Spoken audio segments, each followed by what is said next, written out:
Mari kita mulai membaca basmalah ini. Bismillahirrahmanirrahim. Alhamdulillah nahmaduhu wa nasta'inuhu wa nastaghfiruh wa na'udzu billahi min syururi anfusina wa min sayyiati a'malina. May yahdihillahu fala mudilla lahu wa may yudlil fala hadiya lahu. Asyhadu an la ilaha illallah wahdahu la syarikalah wa asyhadu anna Muhammadan abduhu wa rasuluh. Allahumma shalli ala Muhammad wa ala alihi wa sahbihi wa mawalah. Amma ba'du.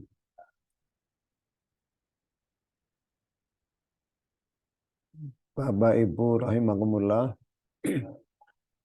Pada kesempatan kali ini marilah kita bersama-sama belajar Al-Quran, Alkitab yang merupakan petunjuk bagi semua manusia yang ingin menjadi orang yang bertakwa selama dia hidup di dunia ini. Karena iman dan takwa hanya akan berarti jika dilakukan ketika orang itu masih hidup di dunia ini.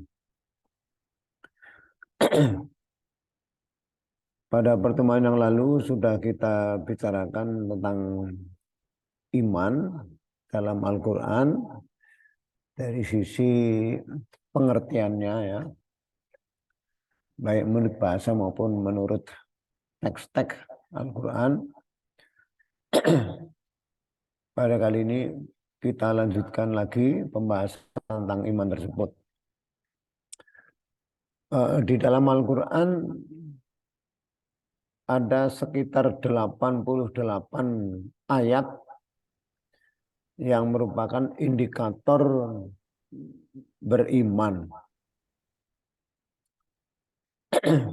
Artinya iman itu bukan sekedar pengakuan, tapi ada buah atau produk atau akibat yang dimunculkan oleh iman itu sendiri. Nah, di sini saya baru menyebutkan beberapa nomor ayat yang ada di surat Al-Baqarah sampai surat Al-Maidah.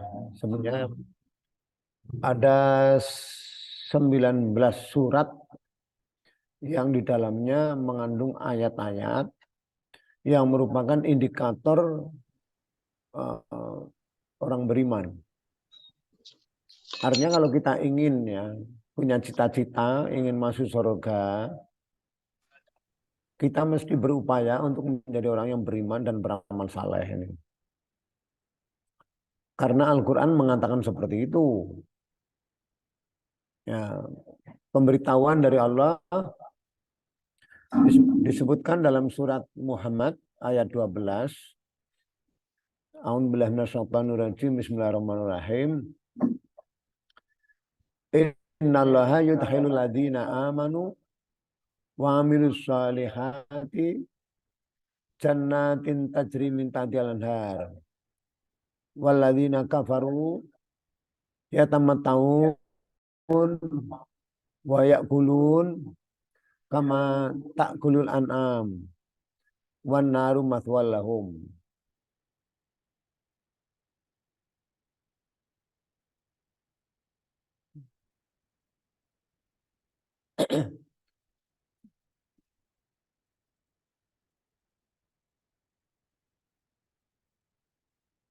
Dalam bahasa kita kurang lebihnya, sungguh Allah akan memasukkan orang-orang yang beriman dan beramal saleh ke dalam surga yang di bawahnya mengalir sungai-sungai.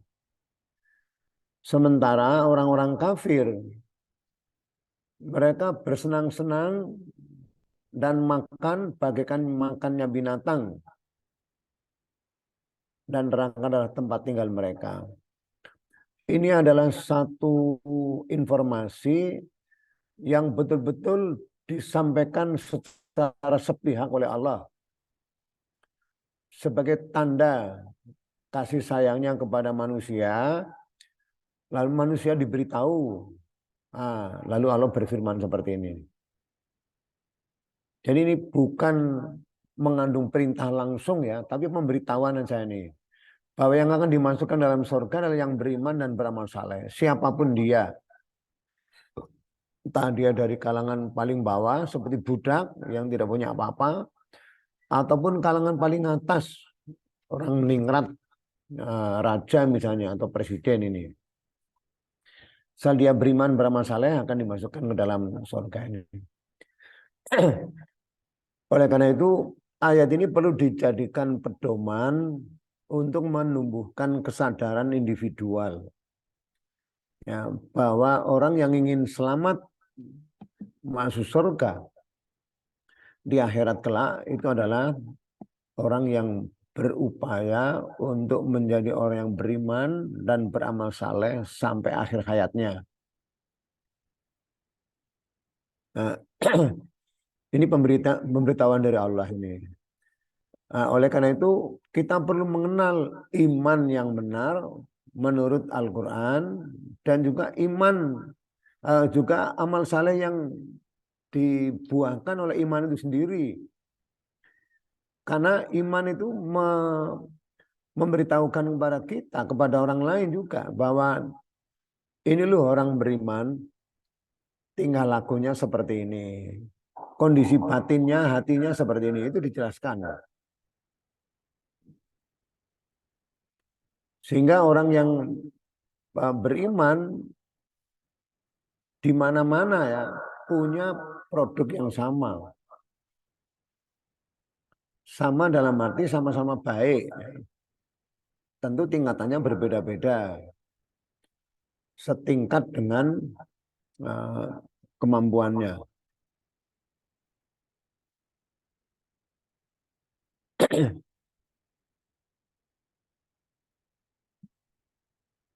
Nah, terkait dengan iman, ada yang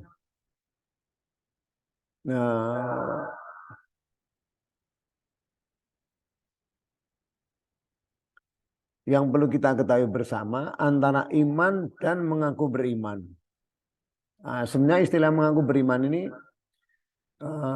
istilah saya sendiri ya, tetapi muncul dari pemahaman saya terhadap teks-teks Al-Quran.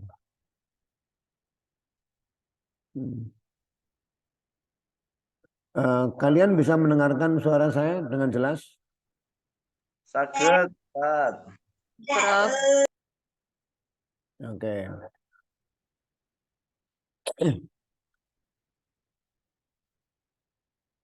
Saya memberikan penjelasan tentang iman membuahkan amal saleh berdasarkan inisiatifnya sendiri. Nah, itu ciri daripada iman itu membuahkan amal saleh berdasarkan inisiatifnya sendiri nih. Baik karena diberitahu atau karena tahu sendiri.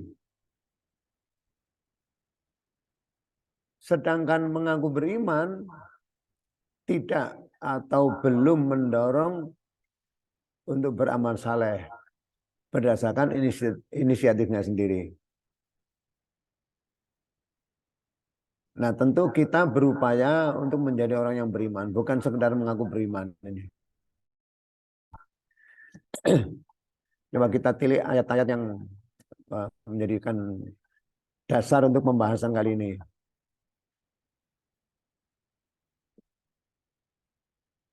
Semua manusia diseru untuk beriman.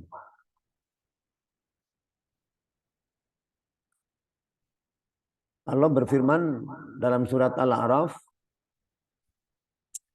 ayat 158. A'udzubillahi minasyaitonir rajim.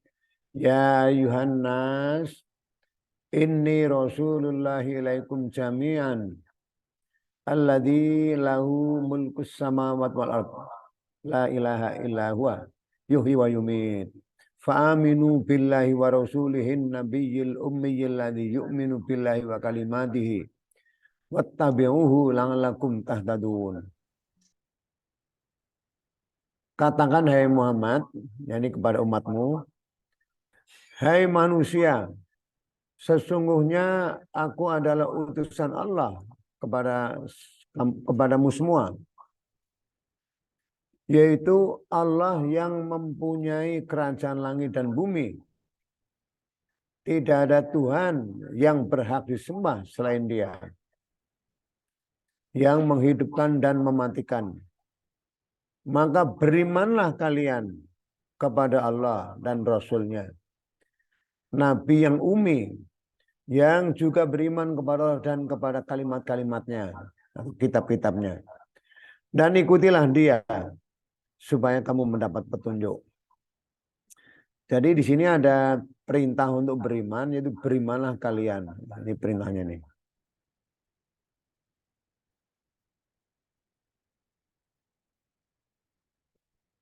Nah, itu perintahnya nih. Jadi semua manusia diseru untuk beriman. Oleh karena itu mustahil Allah menghalang-halangi orang untuk beriman. Nah, seperti yang kemarin saya jelaskan, bahwa iman bisa diraih dengan upaya.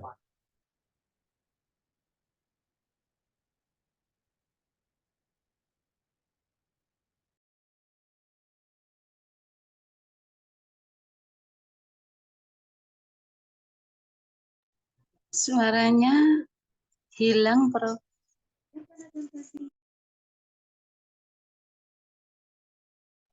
Bu Nur melanjutkan. Sebentar ya.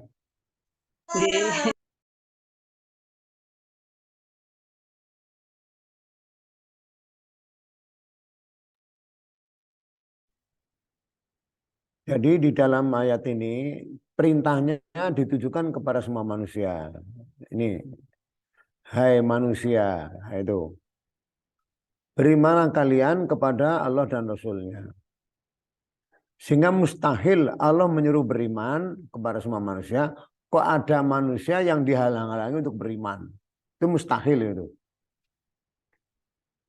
Artinya kalau ada orang tidak beriman itu bukan karena Allah tidak memberi.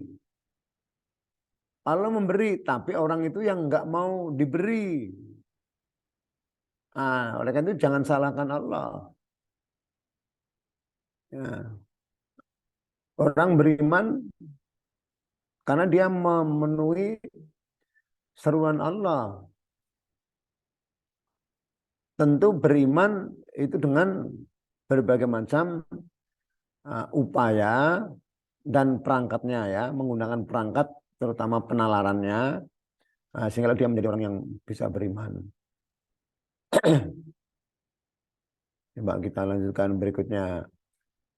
Setelah Rasulullah disuruh untuk menyampaikan risalah Allah kepada semua manusia, yakni supaya mereka beriman kepada Allah, Rasulullah pun melaksanakan tugas itu.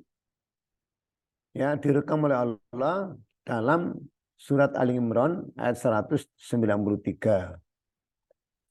Di sini Allah nyatakan ya dalam bentuk doa ya, Rabbana innana sami'na munadiya yunadi lil iman an aminu birabbikum fa'amanna Rabbana faghfir lana dzunubana wa kafir anna sayyi'atina wa tawaffana ma'al abrar.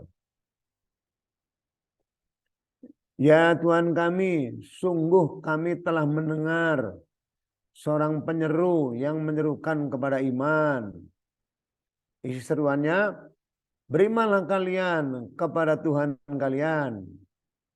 Nah, itu isi seruannya ini. Maka yang diseru, sebagian manusia itu mengatakan, ya kami beriman, ya Tuhan kami. Kami beriman, ya Tuhan kami. Fa'amanna, Rabbana faghfir lana. Ya Tuhan kami, ampunilah dosa-dosa kami. Dan juga hapuskanlah kesalahan-kesalahan kami.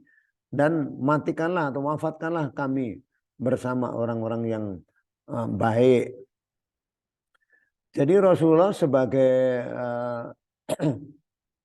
utusan Allah sudah melaksanakan tugasnya, yaitu menyeru semua manusia untuk beriman ini. Sebagian nyata-nyata menyatakan beriman ini. Nah, sebagian yang lain menyatakan juga beriman, tapi Allah belum mengakui. Coba kita baca surat Al-Hujurat ayat 14 ya. Di situ Allah mengatakan, ya, yang terjemahannya, orang-orang Arab Badui berkata, kami telah beriman.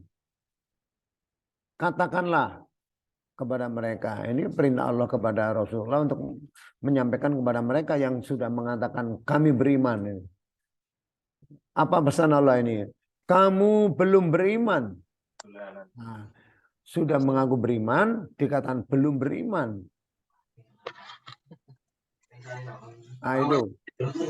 Jadi pengakuan iman ini belum diakui oleh Allah ini. Dijelaskan sebabnya.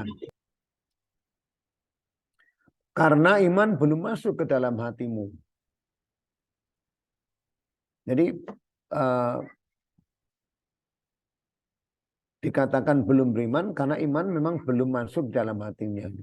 Kenapa kok iman belum masuk dalam hatinya? Karena iman kalau masuk dalam hatinya itu akan menimbulkan inisiatif untuk beramal saleh.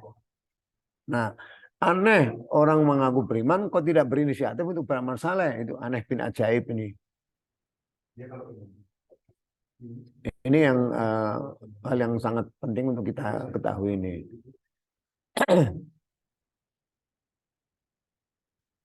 Nah, kalau orang itu beramal saleh, buahnya seperti apa? Dijelaskan dalam surat Al-Baqarah ayat 277. Nah, sebentar. Orang beriman itu adalah orang yang berinisiatif untuk beramal saleh. Allah nyatakan dalam surat An-Nahl ayat 97. Siapa yang mengerjakan amal saleh, baik laki-laki maupun perempuan dalam keadaan beriman, maka sesungguhnya akan kami berikan kepadanya kehidupan yang baik, dan sesungguhnya akan kami beri balasan kepada mereka dengan balasan yang lebih baik daripada yang mereka kerjakan. Amila, beramal, itu namanya melakukan sesuatu dengan sengaja. Ya, karena kalau tidak dengan sengaja, lawannya itu ada dua kemungkinan. Satu karena lupa, yang kedua karena dipaksa. Nah, itu. Nah, kalau dengan dipaksa atau karena lupa, itu tidak ada hukum. Hadis Rasulullah menjelaskan, rufi'al qalam an salasin. Diangkat pena atau hukum dari 3 orang. 3 kelompok orang ini. Ya, orang yang tertidur, ya, sampai dia bangun, orang yang lupa sampai dia ingat. Nah, itu orang-orang yang dibebaskan ya.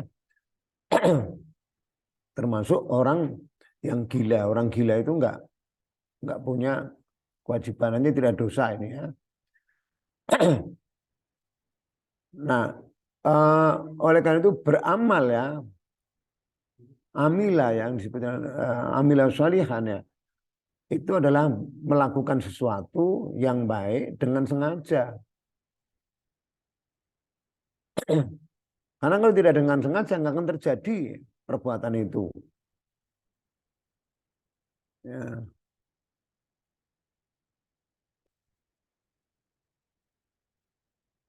Nah, kalau dengan inisiatifnya sendiri, itu datang dari hatinya sendiri.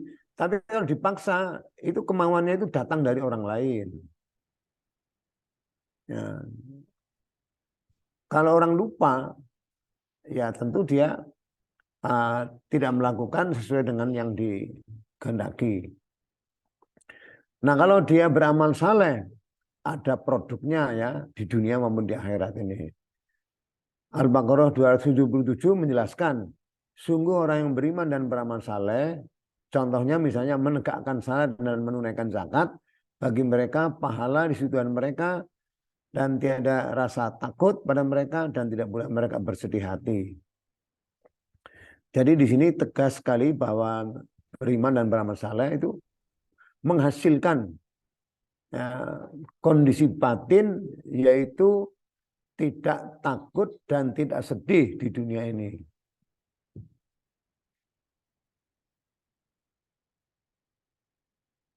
Nah, sekarang kalau orang hanya mengaku beriman, tidak mau bersungguh-sungguh untuk beriman, tapi dia cukup mengaku beriman ini.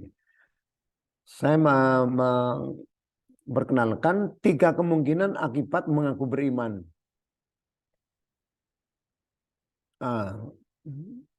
Silakan masing-masing orang menilai dirinya sendiri, apakah sudah masuk kelompok beriman atau mengaku beriman ini. Yang penting pengakuan itu bisa membawa dirinya untuk membaik, itu menjadi lebih baik ini. Kemungkinan pertama yaitu menguatnya iman jika dipupuk dengan ilmu dan amal saleh ini. Jadi kalau orang masih menyadari dirinya sebagai orang yang mengaku beriman, perlu memupuk dirinya dengan ilmu dan amal saleh supaya imannya menguat. Ya. Tapi kalau nggak dipupuk dengan ilmu dan amal saleh, ya, yang terjadi kemungkinan kedua atau ketiga, kemungkinan murtad. Nah, murtad ini bisa menjadi munafik atau dia kafir. Jika pergaulan dengan orang kafir atau ahli kitab. Ada contoh yang diabadikan dalam Al-Quran, ya, karena pertemanan lalu bisa menyebabkan dirinya betul-betul menjadi murtad kafir ini. Coba kita baca ayat berikutnya ini. Hai orang-orang yang beriman, jika kalian mentaati sebagian dari orang-orang yang telah diberi kitab atau ahli kitab ya, mereka akan memurtadkan kamu setelah imanmu lalu menjadi kafir. Jadi di sini tegas sekali, jika kalian mentaati ya, kemauan sebagian ahli kitab. Ahli kitab itu ya Yahudi Nasrani ya, atau penganut agama yang lain. Ya. Yang tidak menggunakan Al-Quran dan Sunnah itu dikategorikan sebagai ahli kitab. Ya.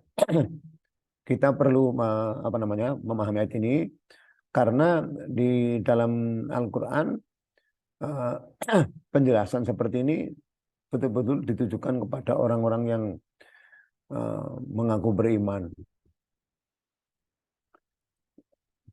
Jadi terjemahnya, wahai orang-orang yang beriman, mungkin lebih tepat, wahai orang-orang yang mengaku beriman. Karena kalau orang beriman dengan benar, ya dia mustahil ya akan mengalami murtad ini. Meskipun tidak layak kalimat itu diucapkan ya, tapi dalam sejarahnya orang yang beriman dia akan mempertahankan sampai akhir hayatnya, mempertahankan imannya ya. Contohnya ya seperti Bilal, Ammar bin Yasir, ya yang besar ya Abu Bakar, Umar dan seterusnya itu ya. Itu orang kecil dan orang besar mempertahankan imannya sedemikian rupa ini. Karena terbukti mereka dilawan ya, tapi mampu mempertahankan diri ini. Sehingga dalam bahasa lain mustahil mereka akan murtad ini. Nah, tapi di sini Allah masih menggunakan kata-kata alladzina amanu, wahai orang-orang yang beriman, jika kamu mentaati kemauan sebagian ahli kitab, mereka akan memurtadkan kamu setelah kamu mengaku beriman lalu menjadi kafir. Nah, jadi alladzina amanu di sini mungkin lebih tepat dianggap sebagai orang-orang yang mengaku beriman ini. Mungkin itu yang bisa saya sampaikan. Ya, nanti seterusnya akan dilanjutkan oleh Bapak Dr. Agus Sutikno, MPD.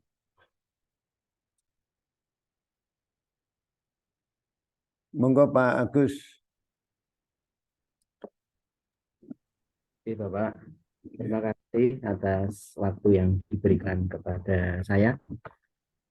Melanjutkan apa yang sudah disampaikan oleh Bapak kita, Bapak Ustadz Dr. Haji Sumedi MAG. Tadi Bismillahirrahmanirrahim. Assalamualaikum warahmatullahi wabarakatuh. Waalaikumsalam warahmatullahi wabarakatuh. Alhamdulillahirabbil alamin wa bihi nasta'inu ala umuri dunya waddin wa ala alihi wa sahbihi wa salim ajmain. Ibu Bapak yang saya hormati, tadi kita sudah mendengarkan bersama bahwa tadi sudah dijelaskan tentang iman ya Bapak Ibu ya. Nah, kita akan menyambung dengan salah satu firman Allah di dalam surat Al-Asr. Bapak Ibu sudah hafal ya, yaitu tentang waktu atau tentang masa, di mana di situ disebutkan Allah berfirman ya, bersumpah di situ tentang masa ya, demi masa, demi waktu. A'udzubillahi minasyaitonirrajim. Bismillahirrahmanirrahim. Wal asri, demi masa, demi waktu. Innal insana lafi husrin, sungguh manusia itu berada dalam kerugian.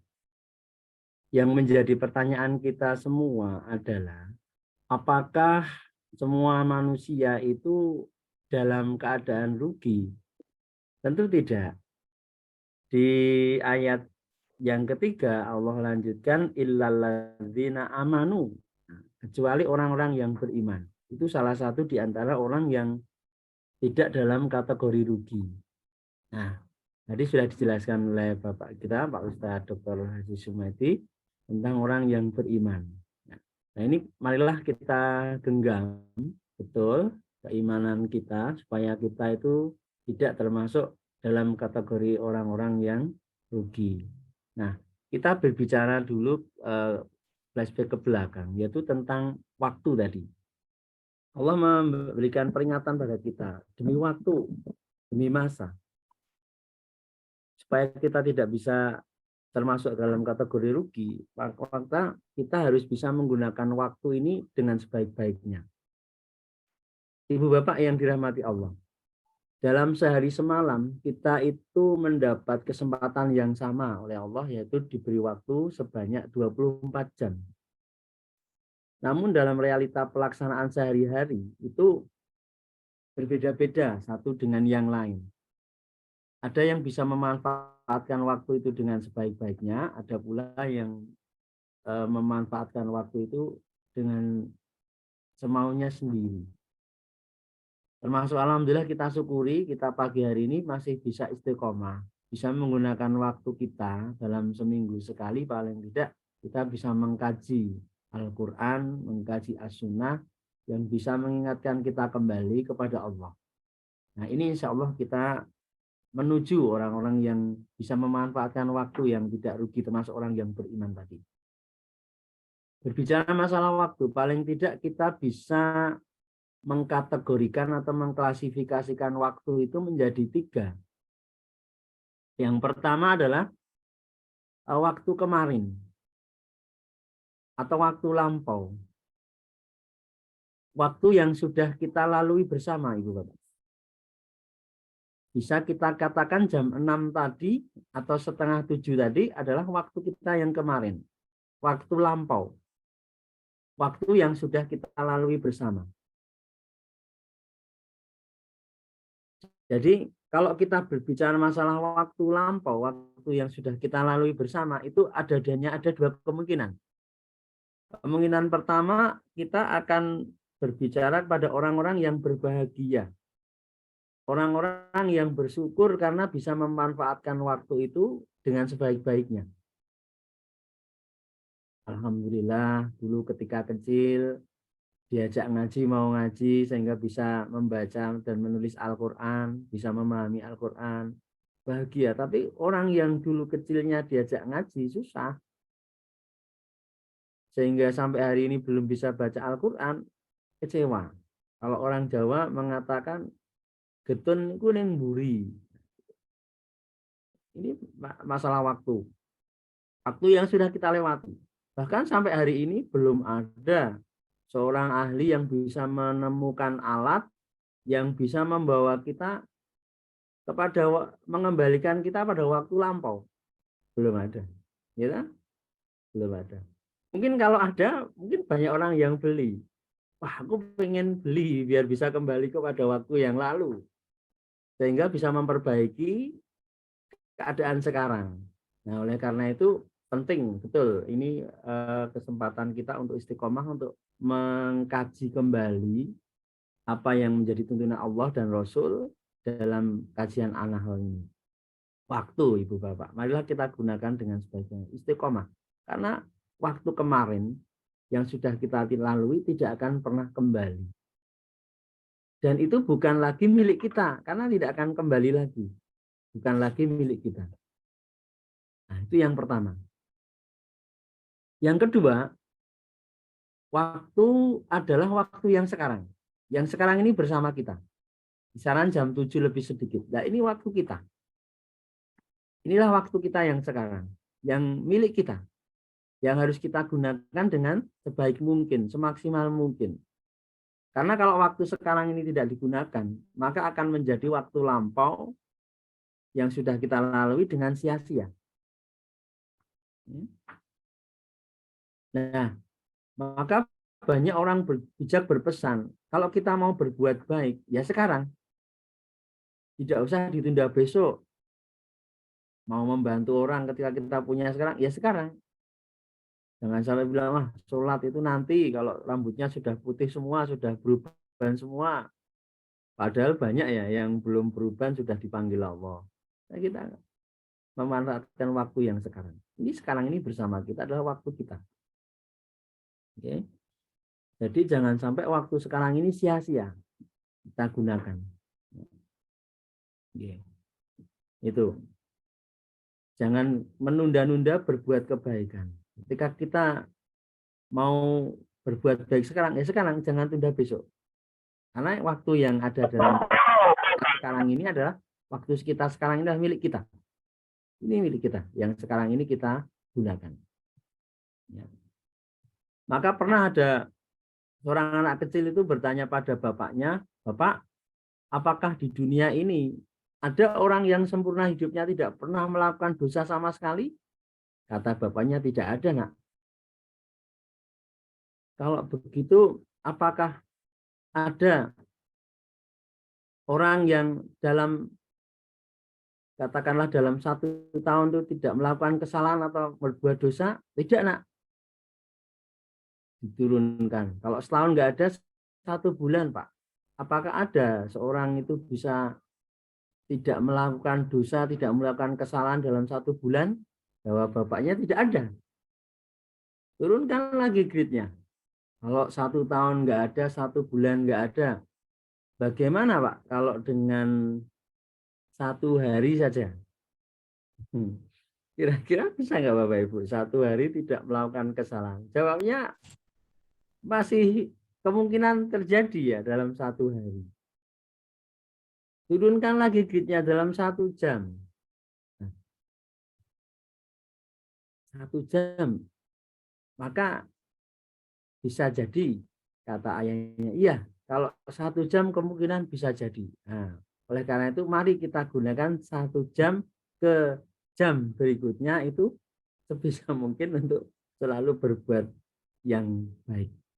Nah, karena itu waktu sekarang inilah yang bersama kita gunakan dengan baik-baiknya itu Bapak. Dan yang ketiga, kita bisa melihat waktu itu menjadi waktu yang besok atau esok, tomorrow. Tomorrow, besok itu belum tentu juga menjadi milik kita. Karena saya tadi sudah mengatakan yang menjadi milik kita adalah waktu yang sekarang. Waktu kemarin sudah bukan milik kita, apalagi waktu besok. Maka ketika kita besok itu matang sayang. Jadi kita gunakan waktu yang sekarang ini. Jangan sampai kita menunggu besok. Karena besok belum tentu menjadi milik kita. Nah, oleh karena itu, mari kita gunakan waktu ini dengan sebaik-baiknya. Maka di situ tadi, di Al-Asr tadi kita kembali. Sungguh manusia dalam kerugian. Illalladzina amanu, kecuali orang-orang yang beriman. Orang-orang yang beriman tidak akan rugi. Nah, orang beriman insya Allah bisa menggunakan waktunya dengan sebaik-baiknya. Dilanjutkan dengan itu ayat selanjutnya. Wa amilu sholihat, orang-orang yang beramal soleh, yang berbuat kebaikan. Karena sudah mengetahui, iman, percaya, yakin, maka kemudian dilanjutkan dengan wa amilu sholihat. Bagaimana berbuat kebaikan. Kemudian watawasau bil haq, watawasau bis sabr. Kemudian orang yang tidak rugi itu orang yang saling berpesan dengan kebenaran dan juga berpesan dengan kesabaran. Nah, ini yang perlu kita garis bawahi. Ya, maka tadi sudah diingatkan bagaimana indikator orang yang beriman. Jangan sampai kita mengaku orang yang beriman, tapi memang benar-benar insya Allah kita menuju orang yang beriman. Ya. Oleh karena itu kembali kepada waktu tadi. Bahkan Nabi Muhammad SAW mengingatkan betapa pentingnya waktu. Itu ingat 5 hal. Gunakan kesempatan 5 hal sebelum datang 5. Gunakan 5 waktu sebelum datangnya 5. 5 waktu juga. Yang pertama, Nabi ingatkan pada kita, gunakan masa muda kita. Sebelum datang masa. Ya. Maka, monggo, beruntunglah bagi kaum muda yang sudah mau belajar istiqomah dalam mempelajari Al-Quran dan As-Sunnah ini. Gunakan sebelum datang masa tua kita. Yang kedua, gunakanlah masa sehat kita sebelum datang masa sakit kita. Ini akan terasa sekali ketika kita membesuk orang sakit. Betapa nikmatnya ketika kita mendapat nikmat sehat. Dan kita sering lupa dengan 2 nikmat, yaitu nikmat sehat dan nikmat sempat. Nah, seperti pagi hari ini, kita diberi 2 nikmat tersebut. Kita bisa hadir melalui Zoom meeting ini, 1 karena kita diberi sehat. Yang kedua, kita juga diberi sempat. Ketika kita sehat tapi nggak sempat, kita juga nggak bisa hadir dalam majelis yang mulia ini. Demikian pula, kita sempat tapi nggak sehat, juga belum tentu kita bisa hadir di majelis yang mulia ini. Oleh karena itu, gunakanlah masa sehat kita sebelum datang masa sakit kita. Yang ketiga, Nabi ingatkan pada kita, gunakan masa kaya kita ketika kita mampu sebelum datang masa miskin kita. Nah, mari kita explore. Ketika kita punya sekarang, jangan tunda besok. Kemudian yang keempat, Nabi ingatkan, gunakan waktu luang kita sebelum waktu sempit kita. Bagaimana kita bisa mengatur waktu ini dengan sebaik-baiknya. Dan yang kelima, Nabi ingatkan pada kita, gunakan masa hidup kita sebelum jatah hidup kita habis atau sebelum datangnya kematian kita. Nah, subhanallah, luar biasa. Kalau orang Arab mengatakan waktu itu adalah pedang. Ketika kita tidak bisa menggunakan waktu dengan sebaik, maka waktu itu sendiri yang akan mengikis kita. Akhirnya jadilah kita orang yang rugi. Orang yang rugi itu ada yang mengkategorikan orang yang hari ini sama dengan kemarin, itu sudah termasuk rugi. Naudzubillah min dzalik, sampai kita jangan sampai orang yang celaka, orang yang hari ini lebih buruk dari kemarin. Maka yang harus kita lihat adalah hari ini lebih baik dari kemarin. Itu termasuk orang yang beruntung. Bahkan kalau orang Inggris mengatakan time is money, waktu adalah uang. Monggo, boleh saja. Tapi bagi kita orang yang beriman, waktu adalah ibadah. Kita gunakan semaksimal mungkin untuk yang bernilai ibadah. Nah, jamaah rahimakumullah, Bapak Ibu yang dirahmati Allah, kita juga bisa menyimak dalam atin ya. Di situ Allah kan menjelaskan pada kita, sungguh manusia itu diciptakan dalam keadaan yang sempurna. Gitu? Dalam surat Atin itu. Ya, Allah menciptakan kita itu sebagai makhluk yang sempurna. Kemudian Allah jadikan kita, diberikan kita, manusia itu yang makhluk sempurna itu ditempatkan pada tempat yang serendah-rendahnya. A'udzubillahi minasyaitonirrajim. Bismillahirrahmanirrahim. Wattini wazaitun waturi sinin wa hadzal baladil amin laqad khalaqnal insana fi ahsani taqwim. Jadi sungguh Allah itu menjadikan manusia itu makhluk yang sempurna. Sumarodatnahu asfala safilin. Kemudian Allah berikan pada tempat yang serendah-rendahnya. Nah, di sini ada yang menafsirkan serendahnya adalah neraka. Nah, bagaimana? Coba kita hubungkan dengan Al-Quran surat Al-A'raf. Surat ke-7 ayat ke-179. Di sana Allah berfirman, A'udzubillahi minasyaitonirrajim, Bismillahirrahmanirrahim. Walaqad zarra'na li jahannama katsiran minal jinni wal ins. Sungguh kami Allah akan isi neraka jahanam itu dengan kebanyakan dari kalangan jin dan manusia. Minal jinni wal ins. Kemudian mengapa golongan jin dan manusia dimasukkan Allah dalam neraka? Padahal tadi kan laqad khalaqnal insana fi ahsani taqwim, diciptakan dalam bentuk yang paling sebaik-baik ciptaan. Kemudian di ayat ini Allah menerangkan yang pertama, lahum qulubun la yafqahuna biha. Mereka memiliki hati, tetapi hatinya tersebut tidak dipergunakan untuk memahami ayat-ayatnya Allah. Jadi punya hati tapi tidak digunakan untuk memahami ayat-ayatnya Allah. Nah, maka bersyukurlah kita setiap pagi di hari Ahad ini kita diajak merenungkan kembali. Kalau ibarat HP lowbat, kita cas kembali untuk kembali merenungkan pada firman-firman Allah. Itu yang pertama.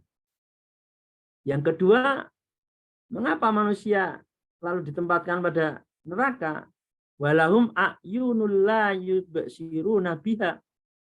Setelah hatinya tidak dipergunakan, maka yang kedua adalah memiliki mata. Tetapi mata tersebut tidak digunakan untuk melihat tanda-tanda kekuasaan Allah. Jadi diberi hati tidak digunakan untuk memahami ayat-ayat Allah. Kita dikaruniai mata tidak dipergunakan untuk melihat tanda-tanda kekuasaan Allah. A'udzubillahi min dzalik. Dan yang ketiga, walahum adzanul la yasma'una biha. Kata Allah, kemudian mereka itu memiliki telinga, tetapi telinga tersebut tidak digunakan untuk mendengarkan ayat-ayat Allah. Nah, ini penjelasan Allah. Ulaika kal an'am. Nah, ini sampai Allah mengatakan seperti itu. Mereka seperti hewan ternak. Oh, ini sampai merujuknya seperti itu. Punya hati nggak digunakan, punya mata nggak digunakan, punya telinga nggak digunakan. Ulaika kal an'am. Orang yang seperti ini adalah seperti binatang ternak. Oke. Kemudian bahkan balhum adol, bahkan lebih sesat lagi, lebih hina lagi. Loh, ini sudah seperti hewan, bahkan balhum adol, lebih hina lagi daripada hewan. Ya. Ulaika humul ghafilun. Mereka itulah orang-orang yang lengah. Nah, ibu-ibu, bapak-bapak jamaah Allah, mudah-mudahan Allah jauhkan kita dari hal-hal seperti ini. Oleh karena itu, monggo kita mumpung masih diberi kesempatan, kita istiqomah selagi kita tidak ada kegiatan yang lebih penting, monggo mari kita selalu istiqomah untuk mengikuti kajian-kajian seperti pada pagi hari ini ya. Nah, kemudian sebagai penutup ibu bapak jamaah Allah, nanti kita akan diingatkan oleh Rasulullah dalam sebuah kesempatan. Rasul mengatakan tidak akan bergeser kedua kaki seorang hamba di hari kiamat nanti, sehingga hamba tersebut ditanya tentang 4 perkara. Nanti di akhirat nanti kita tidak akan bergeser kecuali kita sudah bertanggung jawab di mahkamah Allah tentang 4 perkara. Yang pertama adalah umurnya. Umur yang Allah berikan pada kita itu digunakan untuk apa? Ada yang punya umur 40 tahun, 60 tahun, ya, dan seterusnya. Itu digunakan untuk apa? Nah, kita kembali lagi kepada waktu tadi. Dan yang kedua, setelah umurnya adalah ilmunya. Ilmu yang dimilikinya digunakan untuk apa? Apakah untuk kebaikan, kemaslahatan, atau untuk malah justru yang tidak baik? Dan yang ketiga adalah hartanya. Hartanya itu ada 2 pertanyaan, dari mana ia peroleh, dari mana kita peroleh, dan kemana kita belanjakan. Mungkin kalau umur, ilmu tadi hanya 1, digunakan untuk apa? Tapi harta ini ada 2, dari mana kita dapatkan dan kemana kita belanjakan. Dan yang terakhir adalah fisik kita. Untuk apa? Fisik yang Allah berikan dari ujung rambut sampai ujung kaki ini kita gunakan. Nah, terakhir nanti bisa kita buka di dalam firman Allah surat Yasin ayat 65. A'udzubillahi minasyaitonirrajim. Bismillahirrahmanirrahim. Al-yauma nahtimu ala afwahihim wa tukallimuna aydihim wa tashhadu arjuluhum bima kanu yaksibun. Shadaqallahu adzim. Di sana Allah berfirman, pada hari nanti kami Allah akan tutup mulut mereka. Akan ditutup mulut kita. Dan berkatalah kepada kami Allah, tangan mereka, tangan kita. Dan memberi kesaksian kaki mereka, kaki kita, terhadap apa yang dahulu mereka usahakan. Nah, nanti akan datang masa mulut kita dikunci, yang akan bicara anggota badan kita, kaki kita, tangan kita akan bercerita digunakan untuk apa. Oleh karena itu, ibu bapak yang dirahmati Allah, marilah mumpung masih diberi kesempatan oleh Allah, ada waktu ini kita gunakan dengan sebaik-baiknya. Karena kita nggak tahu Allah kapan akan memanggil kita ya untuk selama-lamanya. Mumpung masih diberi waktu ini, kita gunakan dengan sebaik-baiknya. Ya, mudah-mudahan Allah selalu memberkahi kita, meridhoi kita, memberi petunjuk pada kita, sehingga kita selalu berada di jalan yang Allah berikan pada orang-orang yang lurus, orang-orang yang sudah berbuat baik, dan insya Allah akan mendapatkan jaminan surga di Allah nanti. Amin ya rabbal alamin. Ibu bapak yang dirahmati Allah, ini tadi saya hanya menyambung dari Pak Dr. Sumedi. Mungkin dari Profil Alam Bedu, monggo Profil Alam Bedu akan memberikan tausiahnya, monggo Prof. Profil Alam Bedu.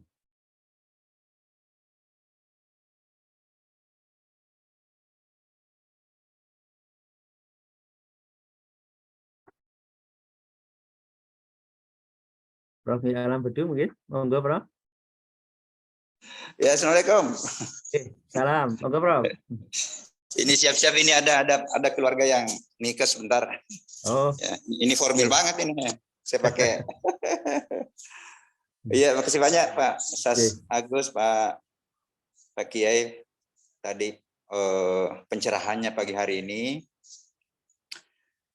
Yang pertama, yang terkait tadi apa yang disampaikan Pak Ustaz Agus mengenai waktu, bahwa ini perlu dibangun dalam kesadaran kita bahwa tidak ada waktu yang berulang. Ini yang harus hadir di dalam kesadaran kita. Sehingga seorang ulama sufi yang namanya Hasan Basri itu menyampaikan sepotong hadits qudsi, bahwa ketika matahari itu terbit di sebelah timur, matahari itu sebenarnya berteriak. Jadi matahari itu berteriak, hai umat manusia, aku ini adalah makhluk baru. Ketika aku hadir, terbit di sebelah timur, manfaatkanlah aku untuk melaksanakan amal baik. Karena ketika aku pergi, aku tidak akan kembali sampai dunia ini kiamat. Jadi sebenarnya adanya istilah ulang tahun, ya, itu sebenarnya ada kesepakatan aja. 1 menit yang lalu yang kita tinggalkan ini tidak akan kembali lagi. Dan saya kira batas waktunya, kita sudah juga hakul yakin bahwa ada waktu yang membatasi kehidupan kita di dunia ini kan. Karena sudah disaksikan oleh mata kepala kita bahwa ada kematian. Dan kita yakini sebagai umat Islam bahwa masih ada perjalanan kehidupan, masih ada 3 stasiun ini yang kita hadapi. Dan keselamatan kita di sana itu kan sangat ditentukan apa yang dilakukan di bumi ini yang sangat singkat. Jadi apa yang disampaikan tadi Ustaz Agus itu tadi yang sudah disampaikan Rasulullah, jaga masa muda, jaga ini, yang sangat mendasar bagaimana membangun kesadaran itu. Karena ini kan sudah dihafal mati sebenarnya itu. Tetapi apakah betul kita semua ini sudah terbangun kesadaran kita, yakini bahwa kematian itu tidak ada yang tahu batasnya kapan, itu rahasia. Karena kalau itu membangun kesadaran, itulah yang bisa menatah cara kita bersikap di dalam kehidupan ini. Sehingga kalau kita runut ke belakang itu sebenarnya kata kuncinya di iman. Di iman kita, hakul yakin kita. Tapi mungkin saya Agus, Tas Medi, ini saya ulang lagi bahwa yang perlu diformulasi sekarang bahwa keimanan yang kuat harus diilmui. Nah, ilmunya itu harus kembali kita suarakan perpaduan kauliah dan kauniyah. Saya ini orang pertanian, orang mengajar biologi. Ya saya mengajar sel, saya mengajar iklim, saya mengajar tentang curah hujan, itu saya bisa tunjukkan betapa kebesaran Tuhan di balik itu yang tidak bisa terjadi tanpa adanya keterlibatan Tuhan. Nah, sehingga saya katakan begini bahwa paradigma pembelajaran sekarang harus dirubah. Jadi ketika misalnya saya menjelaskan apa sih yang dimaksud hidup secara biologi, ya saya sentuh apa yang dimaksud hidup menurut Tuhan. Ya, ketika saya mengajar tentang atmosfer, tentang bumi, ya, yang berlapis-lapis itu komposisinya, saya bisa masuk. Betapa maha bijaknya Allah untuk mengatur keseimbangan unsur yang menyusun atmosfer. Karena dirubah saja dari oksigen itu 21 menjadi 15, tidak ada kehidupan lagi kan. Jadi kita mengajar apapun yang kita ajarkan nanti, ya, itu adalah perjalanan spiritual untuk memperkenalkan Tuhan dan jalan untuk mendekatkan diri kepada Tuhan dalam tanda petik. Cuma memang saya Pak Kiai Smedi ini udah lama, sudah 400 tahun kan terdikotomi cara berpikir kita. Karena kita terlalu bangga dengan orang lain. Jadi saya selalu mengatakan, mari kita berani untuk melakukan suatu reformulasi ilmu. Ya minimal kita memberanikan diri untuk melakukan suatu redefinisi, ya. Kemudian kita memperluas kajian keilmuan kita. Jadi kita harus menyentuh yang suprarasional, jadi tidak ada irasional. Jadi membahas tentang kehidupan menurut biologi harus kita sentuh apa definisi terhadap ini. Dan lebih banyak informasinya. Ini tadi tentang iman saja itu kan 879 kali diulang kata iman. Dan yang menarik di situ satu akar kata dengan amanah, satu akar kata dengan aman. Jadi sejatinya orang beriman mestinya diamanah di dalam di dalam kehidupannya. Dia menciptakan, menebarkan rasa keamanan. Ya, itu luar biasa. Saya bilang, ini saja 809 kata itu dihubung-hubungkan. Ada berapa buku yang bisa di ini. Jadi lebih banyak Pak Sasmedi, lebih banyak saya bilang penjelasan-penjelasan fakta di dalam Al-Quran dibanding buku-buku yang sudah dibuat sekarang. Jadi saya kira ini perjuangan kita bagaimana menghadirkan Al-Quran sebagai sumber konfirmasi, sumber integrasi, dan sumber inspirasi untuk bagaimana kita memperluas kajian-kajian keilmuan kita. Dari berbagai bidang ilmu, insya Allah kita bisa jadi hebat nanti. Saya kira itu. Terima kasih banyak. Assalamualaikum warahmatullahi wabarakatuh. Waalaikumsalam warahmatullahi wabarakatuh. Terima kasih Prof. Alam Bedu atas pencerahan pada pagi hari ini. Oke, monggo. Selamat melanjutkan kegiatan, Prof. Mudah-mudahan lancar semuanya. Amin. Prof. Sutrisno kemana, Prof. Sutrisno?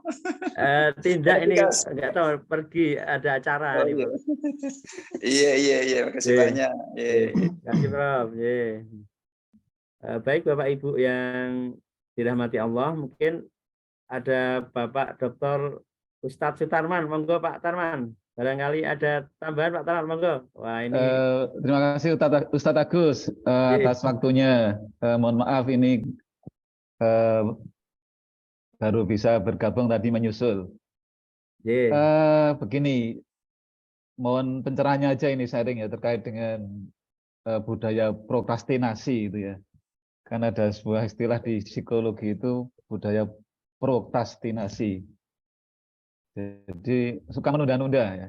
Wah nanti. Jadi saya kira ini penyakit ini tidak hanya untuk kaum muda tapi golongan tua, termasuk yang sudah tua juga biasanya nanti menunda-nunda. Kira-kira terapi apa ya yang bisa mujarab untuk terapi kita semua tentunya agar tidak suka menunda-nunda untuk berbuat kebaikan. Jadi untuk misalkan investasi amal soleh kita yang nantinya bisa menjadi hamba-hamba yang beruntung begitu. Terima kasih. Ini pemantik diskusi aja Ustaz. Iya.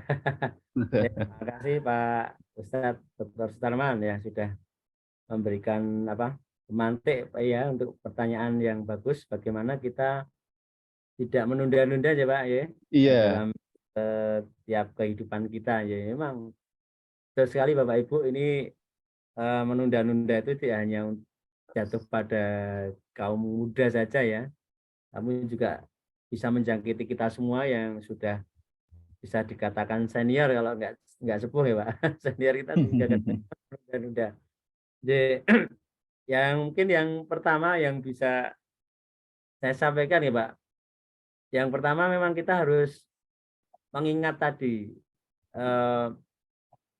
tentang perbedaan waktu tadi, kategori waktu tadi ya.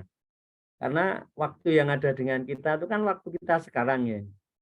Dan waktu kemarin dan waktu esok tentunya bukan milik kita, bukan sesuatu yang harus kita harapkan, tapi yang bisa kita harapkan penuh adalah waktu kita sekarang. Oleh karena itu yang camkan pertama adalah waktu kita itu sekarang ini. Oleh karena itu apapun itu yang sudah menjadi rencana kita harus kita laksanakan pada saat ini pula ketika itu sudah kita planning. Ya, yang kedua adalah adanya perencanaan. Nah, ini yang kadang-kadang kita lepas. Nah, sesuatu itu kalau direncanakan akan lebih tertata daripada sesuatu yang mendadak ya. Nah, memang dalam kehidupan memang kadang-kadang ada sesuatu yang memang mendadak, mungkin sangat penting ya. Nah, tapi yang bagus adalah satu kita tata, kita manage, kita planning bagaimana setiap kegiatan itu kita rencanakan. Nah, kemudian yang ketiga adalah bagaimana kita komitmen mentaati sesuai schedule yang sudah direncanakan tadi. Nah, begitu. Nah, terkecuali nanti yang keempat insidental itu ketika ada sesuatu yang mendadak, nah nanti kita ada skala prioritas mana yang harus kita dahulukan. Ya mungkin ada sesuatu kegiatan yang harusnya hari ini terlaksana, namun ada insidental, misalnya ada saudara kita meninggal atau kita harus takziah atau kita harus menengok orang saudara kita yang sakit, maka harus ada alternatif pilihan. Mungkin kalau ini nggak dilaksanakan hari ini, mungkin bisa besok. Yang penting jangan sampai deadline-nya itu mundur terlalu banyak, mungkin seperti itu ya. Mungkin itu Pak Dr. Sutarman. Mungkin yang bisa menambahkan, mungkin Pak Tarman sendiri juga punya trik, punya strategi ya, mungkin bisa digabungkan mungkin. Monggo Pak Tarman. Nanti mohon diperkuat aja ya. Ada salah satu hadis orang yang cerdas itu yang selalu ingat akan kematian, barangkali itu ya. Oh, J. Iya. Kematian ini kan sangat fleksibel, berlaku untuk siapapun, baik yang masih balita maupun muda maupun belum nikah maupun sudah nikah maupun golongan tua gitu. J. Walaupun kadang-kadang yang sudah tua malah awet gitu ya. Nah, ya. Mungkin perlu diperdalam ini, pemantik juga ini. J.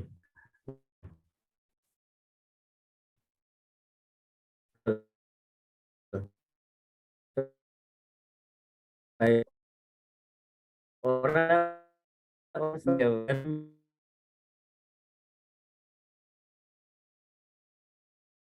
yang itu kan paling dekat dengan kita, itu tentunya tidak lain tidak bukan adalah kematian itu sendiri, ya, betul.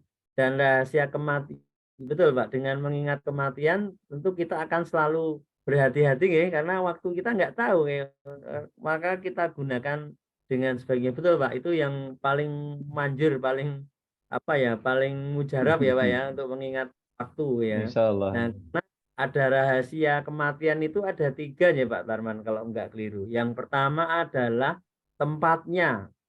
Kita nggak tahu tempatnya Allah akan panggil kita di mana. Bisa jadi kita lahir di Jogja, tapi nanti nggak tahu apakah kita akan dipundhut, akan diambil oleh Allah di Jogja, nggak tentu, ya kan? Yang pertama tempatnya, kita masih rahasia. Ada teman itu yang setiap tahun inginnya umroh. Harapannya setiap beliau umroh itu bisa dipanggil di tanah suci. Namun ceritanya lain. Itu malah setiap pulang umroh tambah sehat. Tambah sehat. Tidak malah dipanggil Allah di sana. Ya, pulang malah sehat. Tambah sehat begitu. Padahal maunya dipanggil di sana. Tapi kalau memang belum waktunya ya tidak mungkin ya Pak. Nah, itu yang pertama tempat. Yang kedua adalah waktu. Kematian itu rahasianya waktu. Ada yang dipanggil Allah malam hari, siang hari, pagi hari. Ya. Nah, kita kapan? Dan yang ketiga adalah cara. Ada berbagai cara Allah memanggil. Ada yang sakit, ada yang dengan harus melalui proses kecelakaan dan seterusnya. Ada yang tidak apa-apa, sehat-sehat, tahu-tahu itu waktu sholat sakit meninggal. Nah, seperti itu. Nah, mungkin bisa ditambahkan satu di antaranya adalah bagaimana ingat maut, ingat kematian ya. Oke, turun Pak Tarman, ye. Monggo yang lain mungkin dari Bu Nur atau Sinten, monggo. Ye, Pak Ustaz. Dokter. Ini kan ada doa itu loh Pak. Allahumma ya muqallibat qulubi sabit qalbi ala itu ya Pak, yang membolak-balikkan hati. Jelas. Itu ini ada juga yang tadi Pak Sumedi mengetika itu, nanti Kak, kalau misalnya bisa jadi kita itu paginya beriman, nanti sorenya kita kafir gitu kan, itu yang menentukan juga Allah gitu ya Pak ya. Nah, saya ini ada kaitannya dengan sekarang itu kan ada moderasi itu loh Pak. Ya, moderasi beragama. Berteman dengan banyak agama gitu. Jadi kalau kita nggak hati-hati, itu iman kita nggak dikuatkan, itu nanti bisa takutnya nanti katut gitu. Iya. Nah itu cara menyikapinya. Kan kita kan ya mau nggak mau, apalagi seperti itu toh Pak gitu. Jadi gimana itu cara menyikapinya. Oke. Ya, terima kasih Bu Nur dari Bantul tentang bagaimana kita bisa menyikapi. Lebih sekarang ini ada moderasi beragama ya. Kita lebih berhati-hati ya. Ya, memang yang pertama adalah ini ya, sharing saja ya Bapak Ibu, nanti bisa ditambahkan. Kalau saya yang pertama adalah bagaimana kita menguatkan keimanan kita, ketakwaan kita kepada Allah. Nah, caranya bagaimana? Caranya kita selalu berkumpul dengan orang-orang yang soleh, orang-orang yang paham tentang agama. Kita bisa bertanya, kita bisa mengikuti kajian seperti pagi hari ini ya. Di sini ada narsum yang utama Prof. Sutresno, Prof. Mir Alam Bedu, kemudian Bapak Dr. Sumedi ya. Kita bisa bertanya kepada beliau-beliau, kita selalu diingatkan oleh beliau dalam kajian-kajian setiap ahad paginya ya. Belum lagi nanti kita bisa ikut majelis taklim di tempat kita masing-masing Ibu Nur ya, di Bantul, di tempat saya di Tukangan ya, Jogja, itu kita ikuti bagaimana itu memupuk, tadi kata Pak Dr. Sumedi tadi, memupuk keimanan kita seperti layaknya tanaman itu. Kalau kita pupuk, kita siram, maka insya Allah akan tumbuh kuat ya, dari akarnya ya. Nah, itu tumbuh kuat menjulang tinggi.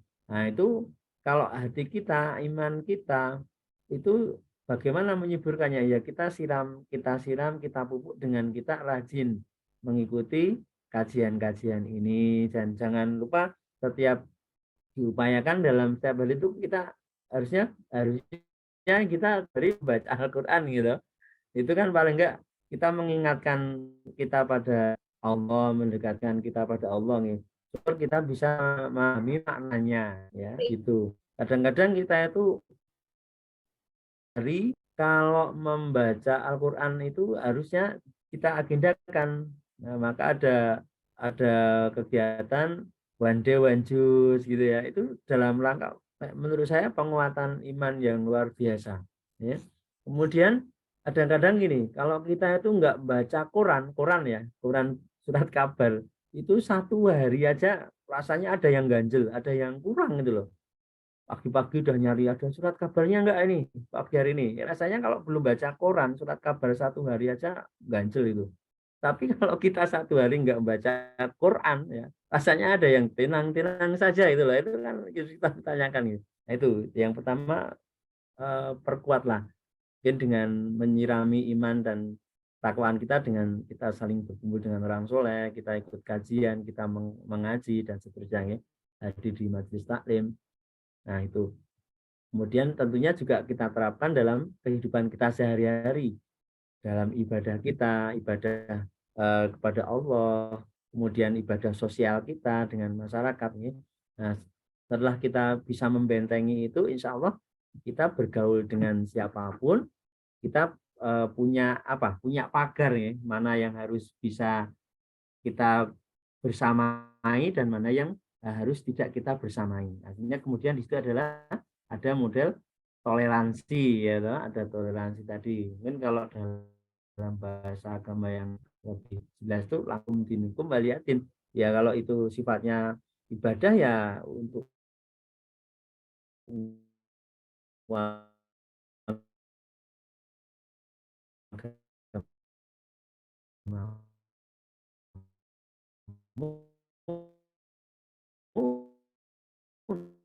akhir-akhir ya, mungkin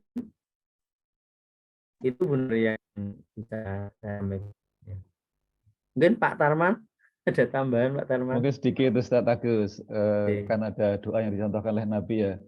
Allahumma ini ala dzikrika wa syukrika wa husni ibadatik. Itu insya Allah juga untuk menambah kekuatan kita. Mohon bimbingan Allah untuk dibimbing agar selalu ingat pada Allah untuk mensyukuri nikmat Allah dan ibadah dengan baik.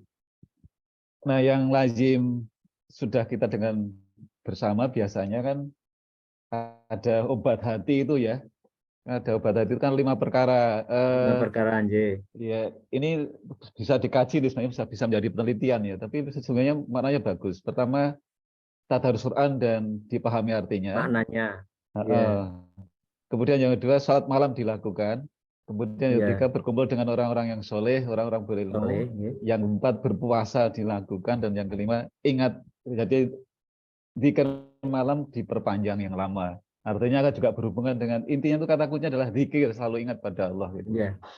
Mungkin bisa diperdalam lagi untuk memantik diskusi pada kali ini. Terima kasih Ustaz. Oke, terima Pak Dr. Sutarman atas tambahannya.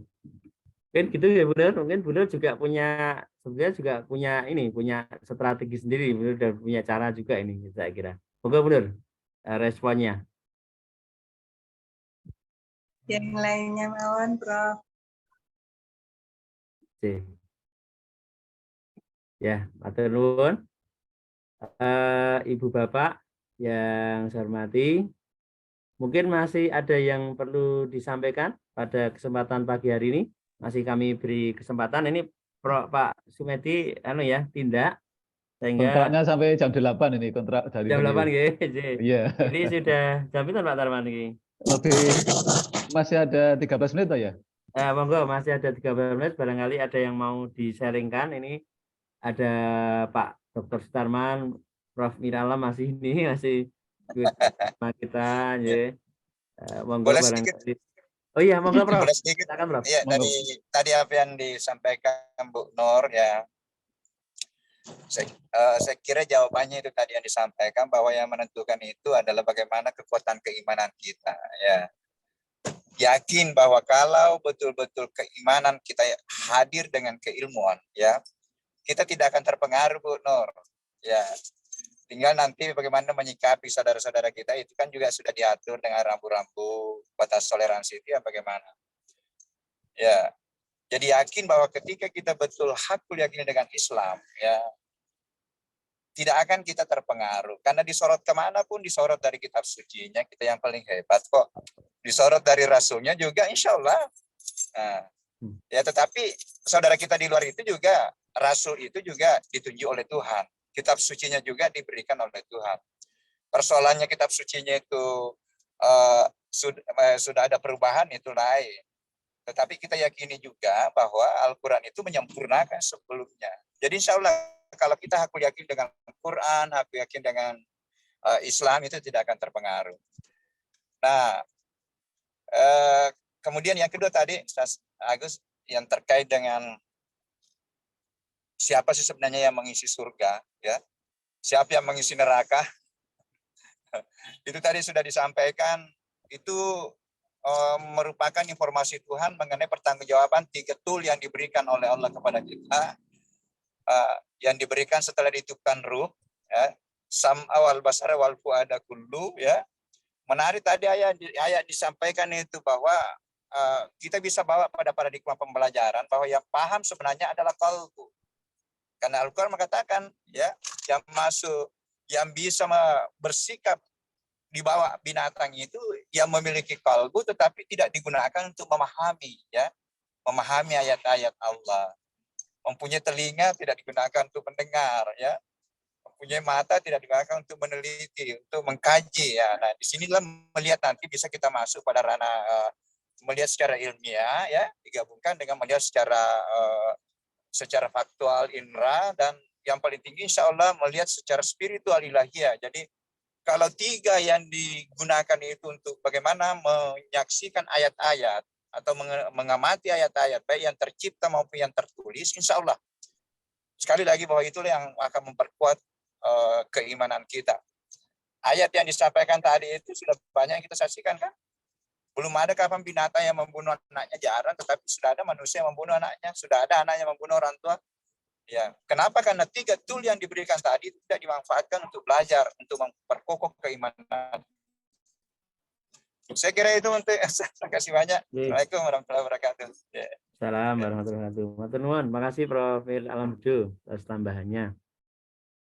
Jadi Bapak Ibu, mungkin kalau masih ada lagi, masih ada nih sekitar 9 menit, monggo sebelum kita akhiri. Namun, tidak ada yang ingin disampaikan ya. Kalau tidak, mungkin kajian Ahad pada pagi hari ini kita cukupkan ya. Kita akhiri dengan doa tutup majelis bersama. Ya, 1, 2, 3. A'udzubillahi minasyaitonirrajim. Bismillahirrahmanirrahim. Subhanakallah. Subhana Allah. Hamdika. Bentar. Allah ilaha illa Ya. Astagfirullah. Ya, Bu. Ya.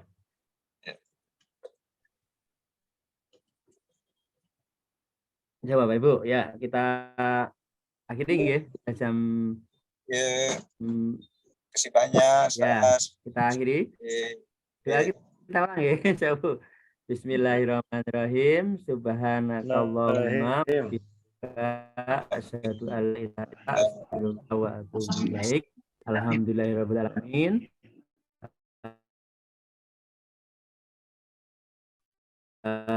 Terima kasih. Mudah-mudahan kita semua senantiasa diberi dan insya Allah di Ahad pagi yang akan datang bisa ketemu kembali. Terima kasih Ustaz Agus.